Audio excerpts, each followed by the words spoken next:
Hello, and welcome to another edition of On Our Terms, a video series by AIA Contract Documents. In this video, I'm going to be talking about a set of documents that was published by the AIA Contract Documents program in the spring of 2022. This is the Design Architect and Architect of Record documents. As always, nothing in this video is intended to be legal advice. If you do need legal advice, the best thing you can do is contact a local attorney who's licensed in your jurisdiction to give advice based on your specific facts and circumstances. And with that, let's talk about the Design Architect and Architect of Record agreements.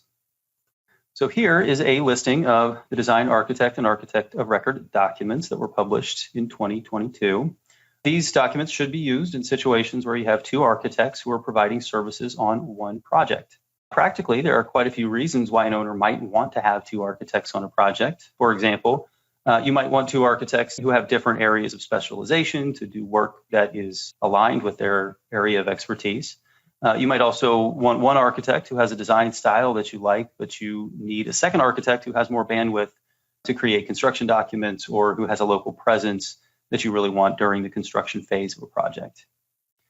You can see that there are two core owner-architect agreements in this set of documents. That's the B111 and the B112. Each of these come with an optional exhibit to describe a fixed set of services to be provided by each architect. Basically, Exhibit A of the B111 requires the design architect to perform services through the design development phase of the project, whereas Exhibit A of the B112 requires the architect of record to perform services from the end of the DD phase on through the construction phase of the project. The E205 document is a scope exhibit that can be used as an alternative to the two Exhibit A documents. This document should be used when the two architects are providing services that overlap or blend together in some way. And the B511 is the final document in this set, and it is a very thorough guide to projects involving a design architect and architect of record. This diagram shows two different ways in which two architects can provide services on a project. The top diagram is probably the most common, where you've got two architects continually working together on a project, with the design architect taking primary responsibility during the earlier phases of the project, then gradually handing off responsibility to the architect of record. This is where you should consider using that E205 responsibility matrix exhibit to describe the services of each architect.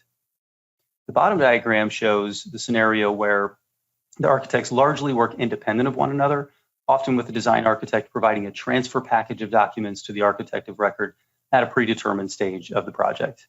In this situation, we recommend using those Exhibit A documents that come with the B111 and the B112, as they already have this division of responsibility described in good detail. In practice, there are several ways to structure contracts when two architects are providing services on a project. The first is where the owner has a single prime agreement with one architect, and then that architect has a consulting agreement with the second architect. This can be accomplished by using the B101 or the B103 agreement for the prime agreement, then using the C401 agreement for the consulting agreement. And those documents that I just mentioned are ones that have been in our library of documents for a while now. The B111 and the B112, which really are the focus of this video, are the second option for structuring contracts for when there are two architects working on the same project. In this contract structure, the owner has got two prime agreements, one with each architect. The third option is where you've got two architects who form a joint venture, which is an entity that then has a single prime agreement with the owner.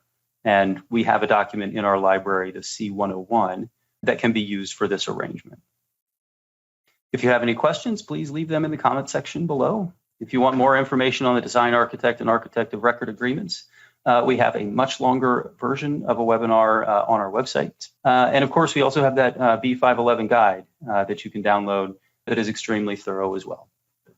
Again, nothing in this video is intended to be legal advice. And thank you very much for watching.